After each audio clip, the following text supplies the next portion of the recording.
Prepare yourself for invasion. This is Indie Invasion.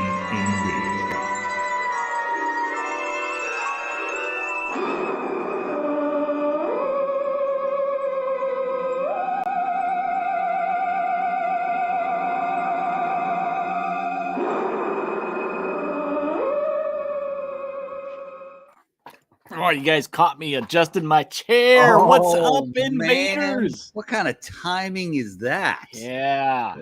Welcome in Thursday look, night hey, shorts. Look, I got my shorts coffee cup tonight. You guys sure? Okay. Yeah, I learned my lesson when I ordered it, though. You know, you can switch the side that the image is on. Yeah, I always liked. Yep, I'm always like, hey, welcome, white coffee cup. Get yours today.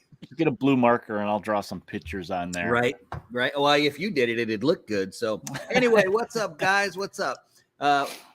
You know, it's been a while. I think the hobbying has kind of picked up again for both of us a little bit. We haven't gone full blown. I know there was a time a couple years ago when we started out and I'd sit down and I'd be like, yeah, I've painted 35 models this week. That's not this week. Or the past whole bunch of weeks, right? So before we get to this extra picture that we have there, what have you been working on, my friend?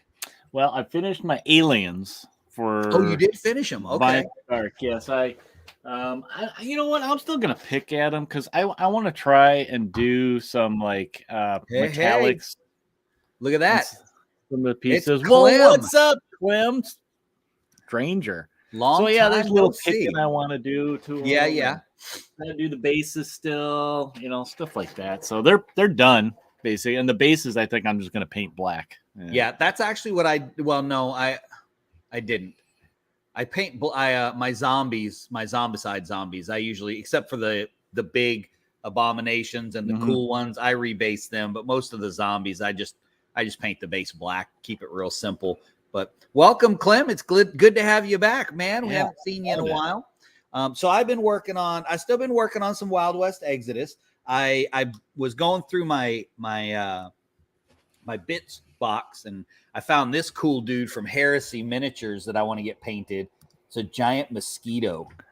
Is that a mosquito man or just a mosquito? No, it's just a mosquito. Oh man, that's awesome. Horrifying. That's horrifying. Right? Well, do you remember at Adepticon when we did all the critters? Yeah. Well, that was one that I found after that on Heresy Miniatures, which I highly recommend if you want to check out some cool,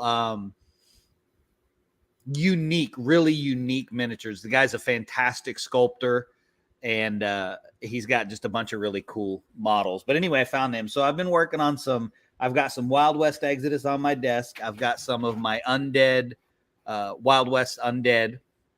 What was it? Undead. The Zombicide Western one. I can't even remember. I think it was Undead or Alive. That's what it was. There you go. I knew it was Undead or something. Some of those. And I went ahead and busted out some more of my Drowned Earth guys. And I did that in part because, well, there's a couple reasons. One is because we were talking about hype. And we might surprise you guys with what we're talking about with hype, but it made me think of hype for independent games. Yeah, because hype can be defined a little bit different depending on how it's used, I think. Yeah, I think so. But it got me thinking, it really, just thinking about that got me hyped for the independent games. So as I was thinking about that, I jumped on the Discord for the Drowned Earth. And it turns out that James, who's the creator of the game, super cool guy, really cool guy. And I'm not just saying that because I got to design a miniature. I backed that level on the Kickstarter. That is cool. That would be the miniature right there, the hippo right there. So I got a little Drowned Earth display going on. But he had a house fire. Dang. And if you guys have been in the Facebook page today, either the Indie Invasion or Coastal Con one, you'll see I posted up in there. And so he's getting ready to have a sale on a bunch of stuff that has some water damage on the boxes and such. It's not live just yet, but I wanted to get the word out there to the folks that watch us and are into the independent games, because number one, it's a game worth playing. We've talked about it a bunch of times. We've got a bunch of Drowned Earth content. Actually, that's when we first started. We covered a lot of it, right? Yeah. So we've got a bunch of Drowned Earth content on the on Podbean and in the YouTube channel, but it would also help out a really cool independent guy. He's not asking for money. He's selling his stuff. He's just getting the product out there. Yeah. So if this was the time you were thinking about getting into the game, keep your eyes out. As soon as that sale goes live, I will throw stuff up in the Discord and we'll get it up on the Indie Invasion page. You guys can go over there and clean him out of minis to kind of hype it up, spread the word. Exactly. And so I wanted to hype it up. So I put up a little display here, right here. Boop, that's my finger. Good morning, Alder. Yeah, there's Alder. Hello, sir. Oh, Tonio's here too. Nice hippo. Tonio, I'm a horrible friend. I have yours and Eric's hippo boxed up, and that's about as far as I got. But they're boxed. I promise, guys. I just gotta. All right, I might go tomorrow. I'll figure it out. So anyway, so I'm a horrible friend. I apologize. But yeah, as soon as we hear about like when James is gonna put anything on sale or anything, we will jump all over the interwebs and post it for you guys. That either there's stuff you missed out on the Kickstarter, or maybe you just haven't, taken that dive yet. You like that? I see what you did there. I see what I did there. Hey, look, there's Isaiah from World of Wargaming. Okay, listen, this was brilliant. Clem, I'm going to tell James that you said that. Watermarked Drowned Earth is a feature, not a defect. That's perfect. It's special edition from Ulia. There you go. I like that. What a good pitch. What a good pitch. I'm definitely going to tell him about that tomorrow. Isaiah likes your 1-to-1 mosquito. I'm telling you, dude. Listen, horrifying. That's horrifying, right? Man. And look, the thing that makes it even worse is that, right? Yeah, that's what makes it worse. He's on the tabletop, man. When he sticks you with that sucker, it's gonna break your neck. I would just crap my pants right there. Right? I know it.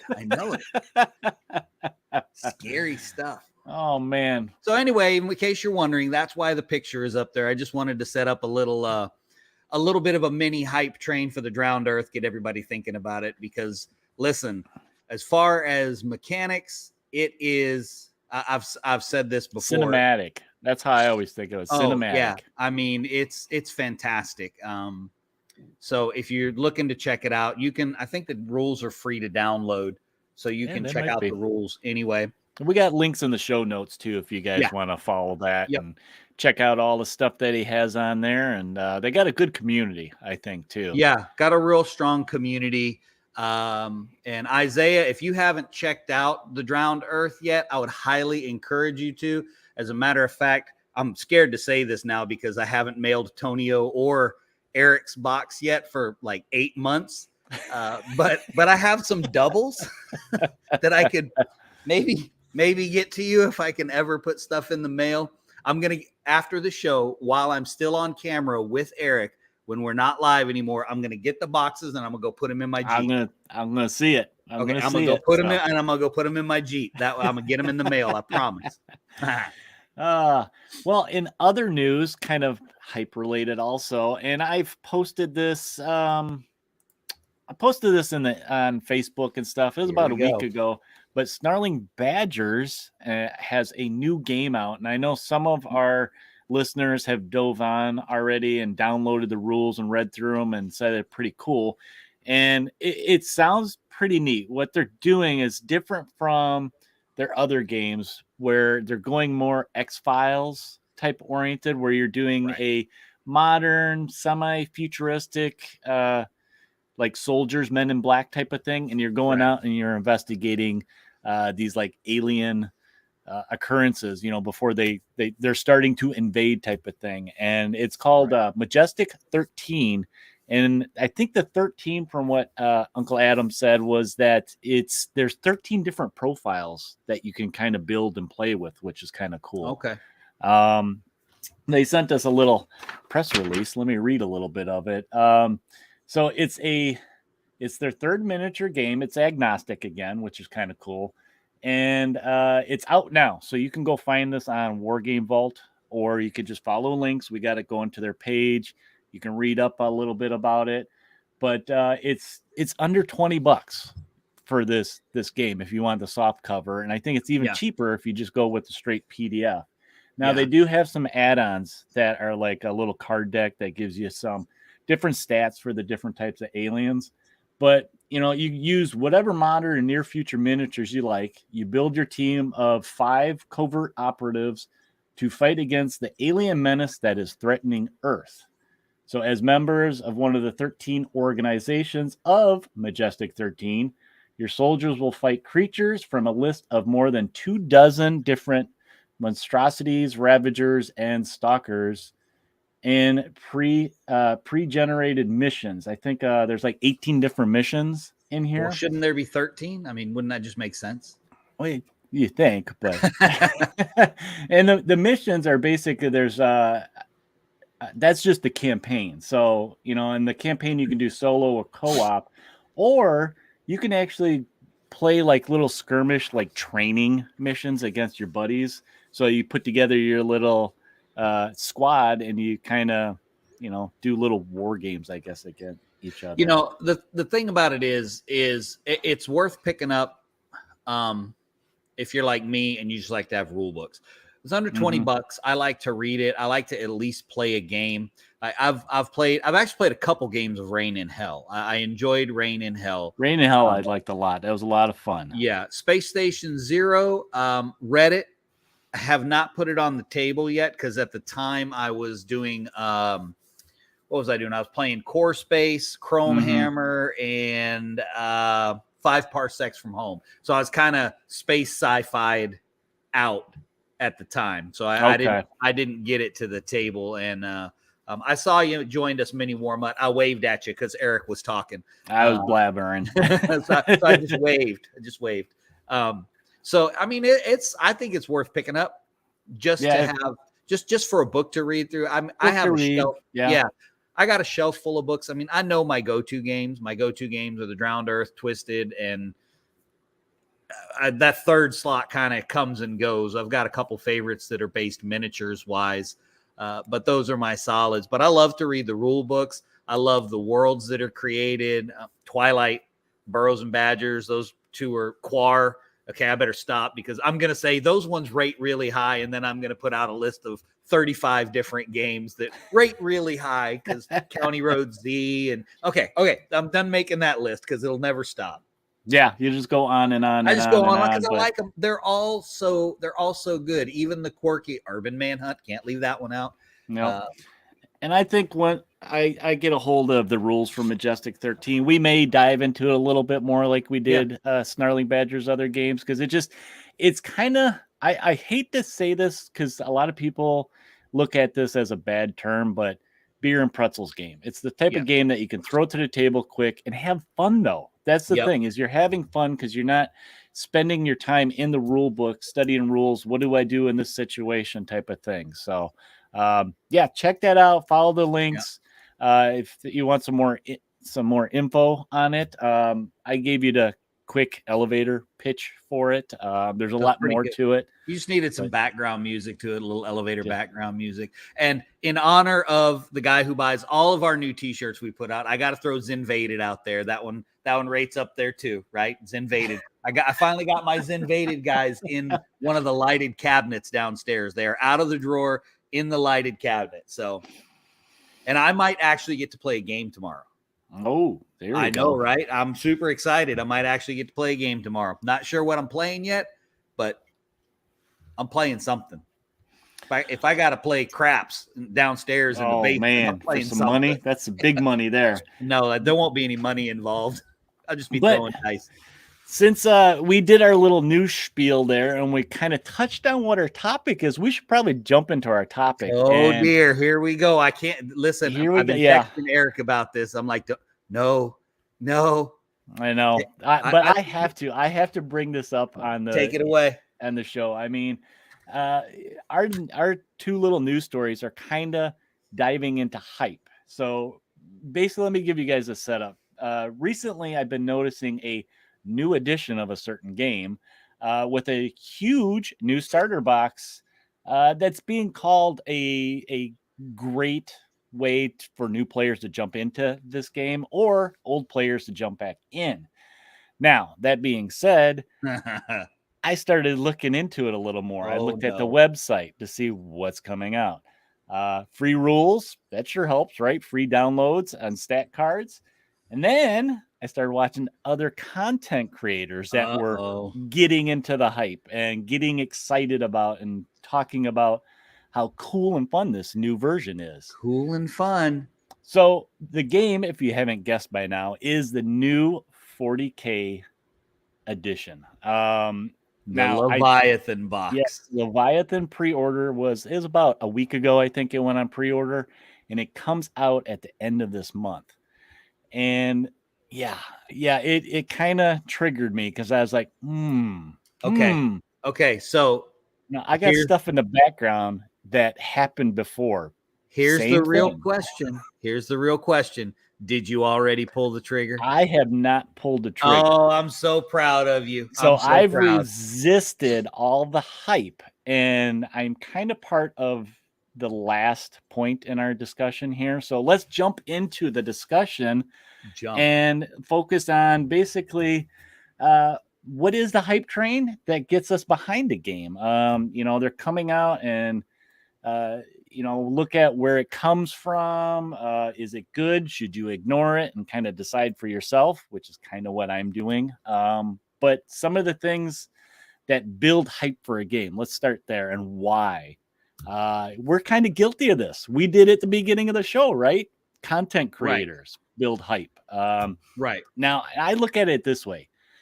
A lot of content creators out there are gamers just like us. They're excited for this new stuff, so they want to talk about it because it's cool. It's cool to them, and it's probably going to be cool to their buddies. So that's one thing, right? Yeah, and I think with all of those content creators out there, the big machine of Games Workshop can put it out there to the guys that are really big, who don't have time to put, you gotta rate up there to get into one of their time slots because they have so many followers. And the little guys, the independent guys, they have to get guys like us.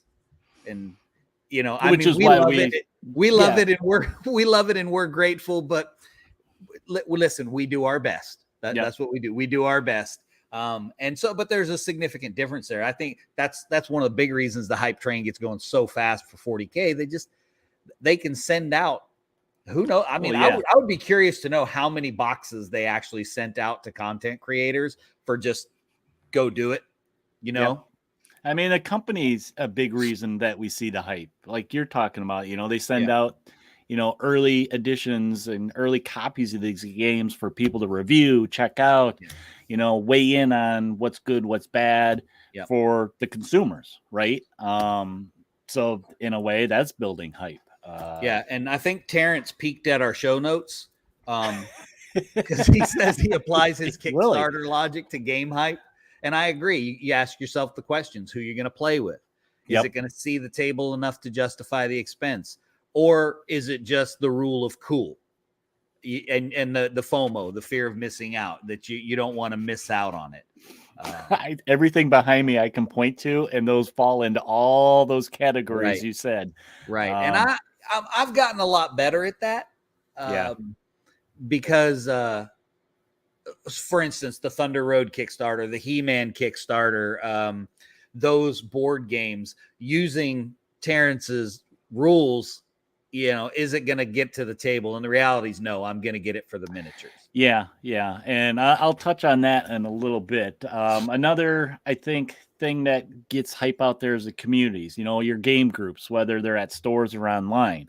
A lot of us, that's how we meet. We, join a group on Facebook because we're excited about a game coming out, say like the new Star Wars game. Shatterpoint. Shatterpoint. And you want to find out more about the game. And, you go to these groups to see what people say about rules questions or, maybe different squad builds and stuff like that. And you can apply that to any game. You just keep pointing. I just keep pointing to what's behind me. So that right there, like the Facebook groups and stuff, you breaking stuff? Yeah, I'm knocking stuff down over here. Like the Facebook groups and stuff, those are, I think, really good. The Drowned Earth Facebook group, the fan page, really, I think, at least in the beginning, it's solid now, right? There's regular posting and everything. People are engaged. The Discord is a little bit more of the chatting. Yeah, but in the beginning, it really helped push the game itself. I just saw that. Sorry, Alder derailed my train of thought there for a second. I looked down at his comment. Alder said, "I've had to stay strong numerous times listening to us. I know. How do you think we feel, man? We're up here going, we got to tell them about this new game." And then it's even worse for us because then we go, well, is it really realistic for us to talk about this game if we don't have it? I mean, we haven't even read the rule book. Are we really justified? We're uninformed. That's not fair to the people that listen. For the show. I should definitely get it. So we just want you to join us in that, Alder. That's all. So, okay. So let's jump into some of the downsides. And we've already touched on these already because you can't help jumping into these already with the hype train. Sure. And, hate to do this, but we're going a little bit negative. And we mentioned this. Getting something that you don't really want. Why? Because you get caught up in missing out, the FOMO. Yep. Or, it looks so cool that you got to have it. But then once you get it, maybe you play it and it's not that good. Or maybe you just end up not liking it for some reason. Right. Look, Clem loves us. He said we're pillars to the community. We're something. I'm not sure I don't know if we're pillars, but we sure are something. Well, you've called me an oak before, so you are an oak. And then also we touched on it just sits because you have nobody to play with. Yeah, that's one. I have lots of board games like that. Yeah, that one hits me a lot because we have a smaller. Well, I don't think we have a small gaming community. I think we have a secret gaming community. Like, I don't think anybody knows that anybody's over there. So like in reference to the Leviathan box in particular, Uncle Adam did a really good video that I just watched today. I think that's part of the hype for me too. I didn't watch the one for today. No. Oh, well, I watched it today. I don't know if it was posted today, but he was talking about why you shouldn't get it. Okay. Not why you should get it. And he made some really good points. Now, of course, he gave positives too of why you should, because it's a really good price on the 2 starters. I saw that. Talk about FOMO, regret of getting in. Yeah. There you go. We're going to start that one too. Thank you, sir. We have never come up with anything. It's all you guys who have come up with all the cool sayings. So just so you know that. Credit where credit is due. The only thing we came up with was the name, Indie Invasion. That's all we came up with. But that's what he talked about. That if you're not going to play Space Marines or Tyranids, there's really no reason to get the box because especially with the rules being free now, the price point of it is good for a rule book and 2 whatever I don't know what they're called now, squads, units, combat patrols. I'm not sure what they're called anymore because I don't play, but and I like that because we've gotten to the point where in the gaming community where the game community is so saturated with games that you don't just get, you should definitely get this game just because it came from somebody big. Does that make sense? Yeah. We talked about, just getting it and you don't end up doing anything with it or you regret getting it because it's like, who am I going to play with? Now, I think mini games are a little bit different in this. Yes, that may happen where you get the pile of opportunity, but you'll get to it eventually, right? I think mini games is just, you got to look at it a little bit different. Why did you exactly get it? It can't be just because it's cool. Maybe the lore was interesting, so you can just sit and read the rules, read the fluff and stuff like that. It could sometimes be just it's a gorgeous book. It could be just the book, or maybe if it's just the hobby part of it, right? And we've mentioned this before, where why do you get certain games? Maybe it's just to do the hobby in. I think when I first got into GW, I painted their minis for a long time before I actually like found people to play with, found a group to play with it. So it was like, a couple of years that I just did the hobby aspect of it. Well, so, and that's fine. This is interesting here. So we just had 2 comments pop up. That's kind of the dichotomy of what we're talking about here with the hype train. So Clem says he just pulled out his 9th edition Elite box, never opened it. Whew. Right. So that's one of the things. And then Alder also commented and said he got into some games just to paint the minis and doesn't matter if it gets played. So that's kind of the interesting dichotomy about it, is there's so many aspects to our hobby that you're not necessarily getting a game to play it. A lot of the smaller games that I get with the $5, $10, $15 books are just so that I can read them and check out what folks have been doing to create stuff.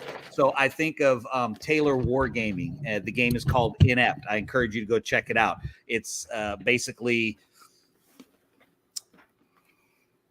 you can do aliens, Men in Black kind of thing, just all kinds of stuff. But it's a really cool system, and I got into it. Talked to the guy. There's no miniatures, but I got the rule books. They're super cool. And so that's a hobby aspect, just getting the miniatures. Rise of Moloch, the box set game, right? I only got that for the miniatures. Never had any intention of playing the game. Just got it for the miniatures. The Undead are Alive, just got it for the miniatures to throw with the Wild West Exodus and Twisted folks. That's what I did, you know? Yeah, I mean, a lot of when we talk about just getting the story, I mean, that's why I ended up getting these newer Age of Sigmar books, because I love, this Night Haunts was new. I was like, oh, those look really cool. Well, then that went to, I got to get Legion of, the Undead. And then it's like, okay, well, because I got this big box set, I don't know anything about them. So I had to get that book. Right. Now, and you essentially got them as, for lack of a better term, a novel. Yeah. To read the fluff, get book. To know you got them as that. Absolutely. Yep. And I mean, realistically, I got this years ago. Okay. It has plastic on it, but it has been cut open. Okay. You probably just cut that open before we came on. And like I said, I got this because I like all the ghost and stuff. I mean, I don't really care about the Sigma rights. But I read the book. The book is beautiful. Yeah. This is the only model I've put together out of this whole box, is this guy, because I wanted to see exactly, what do they look like type of thing. And they are just phenomenal. Yeah, I mean, I've got a few of those. My oldest son, he got some box that had a bunch of Night Haunts in it, and he gave me a bunch of them to use in a couple of different games. And use them, use them in different games. Maybe I'll make a demon, for Rain and Hell type thing. I'll make a little demon squad or something. But I mean, I think to sum it up, the gaming hype train, I think it can be a lot of fun to get into the hype behind the game, coming out. It's like, what are you planning on putting together? What are you planning on running? And then, like I touched on, getting into groups and community, and maybe your local game stores. You have a little group of guys that going from one game to the next game, just trying out what's new and hot type of thing. And learning all the fluff, that's a lot of fun. Getting into a hype of a game. And I think, should you wait and judge later? It's what I'm basically doing. I mean, I'm having fun diving back into 40K. It's probably been hold on. I'm gonna have to stop you right there. 20 years. Everybody listening to us knows we're not really waiting and judging. We're just stalling. Probably stalling. I'm judging what's best for me. It's like what you can do is you can try a buddy's version of the game once it comes out, do demos and etc. And then jump in, see what all comes out and decide what's best for you. Like you're talking about Uncle Adam's, his videos about, should you, shouldn't you type of thing. Like you said, if you don't like Space Marines, well, then this box set's not going to be good for you. Just wait and get it later, just the one part of it. Unless you want the book. But I think he gave the advice, if you really wanted that special book, go to eBay. Yeah, wait for eBay because somebody's going to put it up there, no doubt. Yep. Isaiah makes a good point too. Anything he buys, first consideration is how many rule sets do I already own that I can use this for, speaking insofar as I'm assuming miniatures. But I've got to give props because I gave him props in the comment section. But Isaiah, we're one person at a time. We are changing it from the pile of shame to the pile of opportunity. That's right. So major props to Isaiah because he has a pile of opportunity. I think that's awesome that he actually, I think he's got a video called Pile of Opportunity. I think he does a regular one. It's so awesome. I thought that was so cool. Because why have a negative aspect to our hobby, right? Who cares if you got a pile of models? Who cares if they get painted? When you die, your kids are going to have to go through them, not you. There you go. I mean, a hype train, it's a personal thing, is how I really look at it. And, it's a decision that you have to think about and remember to judge what works for you, not only because of money, time, space, and playability with others. I mean, there's a lot of factors to think about. So just be careful of not getting sucked into the FOMO of, I got to have it. Got to have it now. And really, the thing is, we've said this before too, is when it comes to a Games Workshop game, the reason it's generally a safe buy to get on the hype train is because you're going to be able to find people to play. That one aspect of it is completely removed. And the fact that they put out a lot of products, so you're not going to be bored. I mean, it is. I don't play GW games unless my son brings one over, and I'll play with him just to play a game. I still like some of their models, but the reality is the gaming world would not be where it is, love them or hate them, if they hadn't done the things that they did. That's just the cold, hard reality. Mm-hmm. They paved the way. So love them or hate them. Well, really, you should love them, because if you don't play it, the whole reason it's all out there like it is because they laid a lot of the groundwork for it, whether you like their business practice or not. But they are certainly great at the hype train. There's no question about it. Yeah. And I have to say, you got to enjoy the hype train for what it is. Sure. I mean, if it's a game that you're really into, enjoy it. Just be careful is I guess really what you have to think about. Like Terrence brought up some of his points of come up with rules that work for you specifically and try to follow them. So then you don't regret it later, And you can always make an exception. Yeah. You know what I mean? Sometimes you make an exception for something just for whatever reason. Maybe you're not going to play a game. Maybe nobody's going to play with you, but you've developed a relationship with the creator and it's an indie game. You're supporting and you just want to support them. Right. You just want to throw $20-$25 at them.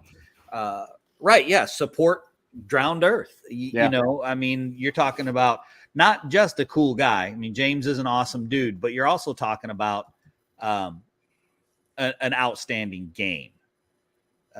So let's see. We got a couple comments coming in. Terrence said, but do you want to play with the players who are all in on GW? I mean, it depends. That's always, I don't think you can pigeonhole the whole group of them. I know that there's a group of guys down at Allen's store in Fayetteville, Georgia, that are big time Age of Sigmar guys. Mm-hmm. And I don't play, but I've been around them, and they're a pretty nice bunch of guys. They're competitive, but they're a pretty nice bunch of guys. And it doesn't matter. I mean, we tend to, as a hobby community, say, oh, well, the GW players are all buttheads, but that's not really the case. It's just that there's a much larger group of them. So there's a much larger percentage of them that are, because there's a whole lot more of them. So, I mean, some of them are, some of them aren't. Like my son plays a bunch of 40K stuff, and he's a great person to play with. And there we go. Alan just jumped on. See, he said they're headed to New Jersey right now, and they are good guys. Clem says GW was a great garage band, but when they hit the big time, they went corporate like Metallica. Well, but they still paved the way. I'm not interested in bashing any of them, because the cold hard truth is this: You don't have to spend your money with them. Exactly. I look at just gaming in general, and a lot of the topics we talk about on the show could be applied to the big guys and the little guys. Sure. But it's kind of like going to the grocery store and you have all those choices, you know? Right. It's what is your flavor, what is your taste? Yeah. So yeah, and if somebody else doesn't like your game, that's okay. Yeah. That's okay, because it's a hobby and it's supposed to be fun. If you don't like painting and you just like reading rule books, great. If you don't like playing and you just like painting, great. Yep. You know, it does. If you just like building, whatever. If you only like building models, find yourself a buddy that likes painting them and hates building. There you go. You know what I'm saying? And that's the thing with a lot of these big things. You may feel guilty for buying this big box set, but I could have easily split this with somebody. Sure. Maybe somebody wanted the Sigma, right? So, and I didn't care about the rule book. I just want the models. Now, in all honesty, too, the way that Games Workshop over the past however long they've been doing those box sets, it is good to split. Alan, see, Alan says the problem is when you like it all. No, Alan, the problem is when you like it all and you own a game store. You own a store. He's got to get a ding for that, though. That's pretty good. That's good. That's double duty right there for you, man. You're in real trouble. Yeah. But I think that about does it for our hype train talk. I don't know if we helped you guys. I hope we did. I hope we brought up some good points to make you think about it. We don't ever know what we're doing, so we try to think of. I mean, we're gamers too, and we gotta think about. Okay, this is all I have to do. This back here. Yeah, I know it. Yep. Yeah, Mini Warmut. I like Osprey games too. Inexpensive, broad selection of stuff to mess around with. If you're looking at Osprey games, check out Fistful of Kung Fu. That's my favorite one. Yep.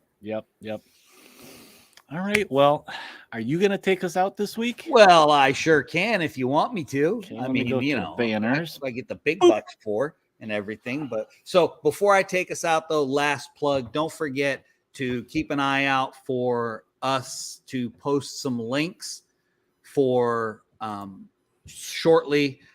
The kind of guy here. Okay. So real quick. James, the creator of the Drowned Earth, his house burned down, he has chosen to call this sale a fire sale. So he's got that kind of sense of humor. He's like, oh, it's fire sale because, well, my house burned down. Yeah. So anyway, check it out. If you haven't, if you're interested, if there's more stuff that you want, any of that stuff, support him because it's a cool game and it'll also help him out. Anyway, just wanted to say that again. Check out the cool, see, I put a little however I point to that right there. Yes, we do nudge you to buy more minis. That's our goal in life. You need to build your pile of opportunity. Anyway, thanks for joining us, guys. Don't forget to join us next week. And we've really liked the once a month hobby time. So we'll be doing that again this month. I'm looking forward to that. Keeps me painting. Hopefully keeps you painting too. Fastest 30 minutes of wargaming every Thursday night, 30-ish. 30-ish. Yeah. 30-ish. Smash all those like buttons all over social media. Follow us, share. It helps to get the word out there so that people can come and waste their time with us and with you. Don't forget to check us out on all of the podcast world channels out there. Our big one is Podbean, though. You can follow us over there. Got I think we finally passed 10,000 downloads, which it's mostly stories. So you can go over and check that out. Lots of fun. Also, don't forget to check us out on Facebook, YouTube, Twitter, Instagram, Discord, all of those cool places. If you know of a game or have a topic maybe you want to discuss, shoot us an email at indieinvasion@gmail.com and we will take a look at it. Discord channel's been kind of slow lately, but that's kind of because Eric and I's hobbying has been a little slow, but that's where a lot of chatting goes on. Go check it out and join us over there in Discord. Throw some pictures up of what you're working on. We love to see all that stuff. And we also have a Patreon, but I don't really care about it. So, but go to Redbubble. Yeah. We don't care about us on either one you guys want. Do what you want to do, but go get a t-shirt because t-shirts are cool. And they say Indie Invasion. And get yourself a coffee cup because, you need a coffee cup. Everybody needs a coffee cup, even if you don't drink coffee. Anyway, are you hitting the video? Are you ready for the video? Yep, got it. Okay. All right. So, guys, thanks for joining us again. You're out there playing your games and jumping on board the hype train. Do not forget to prepare yourself for the invasion.